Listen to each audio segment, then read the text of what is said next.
High বন্ধুরা, কেমন আছেন? তমাল আনোয়ার বলছি, তমাল আনোয়ার একাডেমি হবিগঞ্জ থেকে। আজকে একটা ছোট্ট টিউটোরিয়াল দেখাবো কিভাবে এইচটিএমএল লিখতে হয়।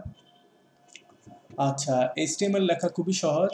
প্রথমে যেটা করতে হবে, ডেস্কটপে গিয়ে নিউ দিবেন এবং নিউ টেক্সট ডকুমেন্ট ওপেন করবেন। এখন টেক্সট ডকুমেন্ট ওপেন করার পরে এটাকে আবার রিনেম দিবেন। এখানে দেখবেন যে এটা হলো টেক্সট ফরম্যাটে।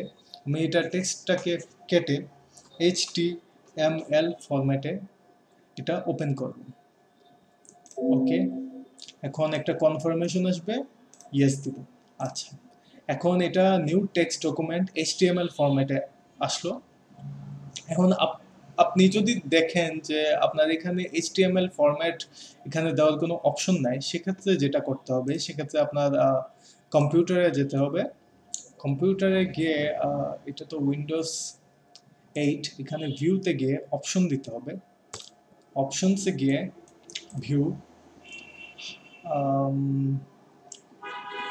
Hide extensions for non file types, এটা যখন চেকমার্ক দেয়া থাকে তখন এরকম দেখায় যে অনেকের পিসিতে এরকম দেখায় নিউ টেক্সট ডকুমেন্ট, এটাতে কোনো এক্সটেনশন দেখা যায় না।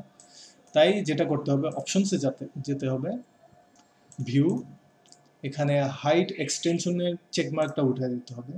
ওকে, আচ্ছা, এখন আমি এইচটিএমএল দেখতে পারবো আর এটা এডিট করতে পারবো। আচ্ছা, এবার ওপেন করি। ওপেন করে আমি এইচটিএমএল লেখা শুরু করব। এইচটিএমএল লেখার আগে জাস্ট আমার নাম দিই, তমাল আনোয়ার। এবার আমি এটা সেভ করি, সেভ।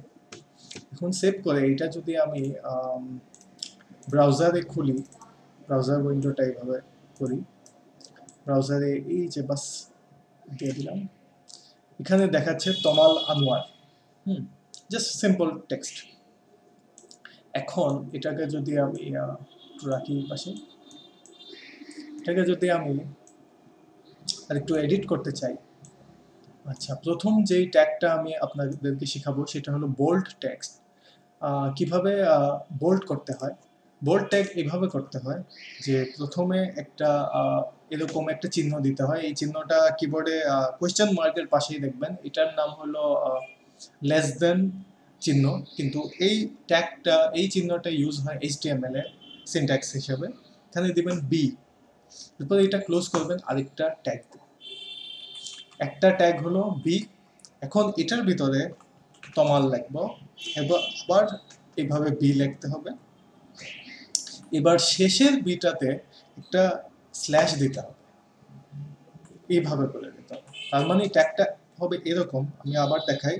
প্রথমে আমি দুটা দিয়ে দিলাম পাশাপাশি, এখানে দিয়ে দিলাম বি, আবার সেম কাজটা করলাম, বি দিলাম।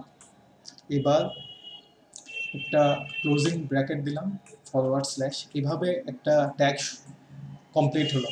এটাকে বলে হয়, এটাকে বলে ওপেনিং ট্যাগ, এটাকে বলে ক্লোজিং ট্যাগ। এই ক্লোজিং ট্যাগ আর ওপেনিং ট্যাগের মাঝখানে আমার টেক্সটটা থাকবে, যেমন তমাল। ওকে, এখন এই অংশটা কেটে দিচ্ছি। আচ্ছা, এখন আমি এখানে লিখবো আনোয়ার। আচ্ছা, এবার সেভ দিচ্ছি, সেভ। এবার ব্রাউজারে যদি আমি রিফ্রেশ দিই তাহলে দেখবো যে তমাল আনোয়ার আসলো। এখানে তমালটা বোল্ড আর আনোয়ারটা নন বোল্ড। ওকে, এখন আনোয়ারটাকে চেঞ্জ করে আনোয়ারটাতে আবার আরেকটা ট্যাগ তৈরি করছি। এবার দিচ্ছি ইউ, ইউতে হয় underline, closing tag, save, refresh. আচ্ছা, এখন বোল্ড, এখানে আন্ডারলাইন। ওকে, এখন আমি আরেকটা ট্যাগ তৈরি করি, সেটা হলো ইটালিক করার, আই দিই ইটালিক, এখানে দিই চৌধুরী,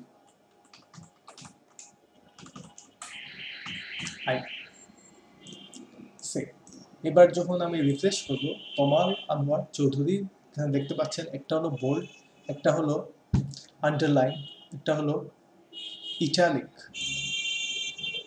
এইভাবে আমি আপনাদেরকে দেখালাম যে কিভাবে এইচটিএমএল এর ট্যাগ লিখতে হয়, এবং আপনাকে একদম বেসিক তিনটা ট্যাগের সাথে পরিচয় করে দিলাম, একটা বোল্ড, একটা আন্ডারলাইন, একটা ইটালিক। ট্যাগ এইভাবে লিখতে হয়, প্রথমে এই ব্র্যাকেটসগুলো দিতে হয়, এইচটিএমএল এর ব্র্যাকেটস, এটার ভিতরে ট্যাগটা লিখতে হয় যেমন বি, আরেকটা ক্লোজিং ট্যাগ দিতে হয় এভাবে, এরপরে বিটা লিখতে হয়, এরপরে এখানে right something, here, bus simple.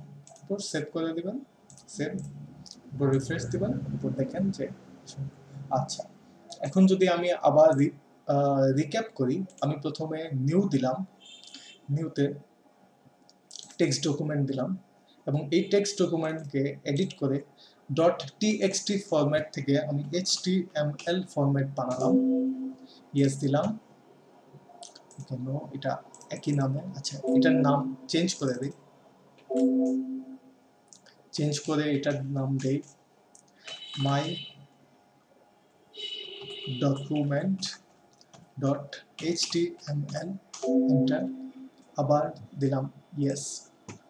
এইবার এটাকে ওপেন করে এখানে আমি ট্যাগ লেখা শুরু করব, মাই HTML কোড গোস হিয়ার। এরপরে আমি যদি এই অংশটাকে HTML এর ভিতরে একটা ট্যাগে আনতে চাই, যেমন এটাকে আমি আন্ডারলাইন করতে চাই, এখানে আমি ট্যাগ লিখবো আন্ডারলাইন, এখানে আমি লিখবো আন্ডারলাইন, সেভ। এরপরে আমি যখন এটা দেখতে হবে তখন আমি এটাকে বাস, না এটা না, এটাকে বাস ব্রাউজারে নিয়ে আসবো এবং আমি এই কোডটা দেখতে পাবো। তো হয়ে গেল HTML এর হাতে খড়ি। আশা করি আপনার ভালো লেগেছে, কমেন্ট করে আমাকে জানাবেন কেমন লাগলো। আর আমার ইউটিউব চ্যানেলে সাবস্ক্রাইব করবেন, অবশ্যই সাবস্ক্রাইব করবেন, লিখে দিচ্ছি, হ্যাঁ, সাবস্ক্রাইব, কমেন্ট, শেয়ার। আর কেমন লাগলো এই টিউটোরিয়ালটা, এই শর্ট টিউটোরিয়ালটা, এটা লিখে জানাবেন। আর আপনি কি কি করছেন এটা আমাকে অবশ্যই জানাবেন। Thank you.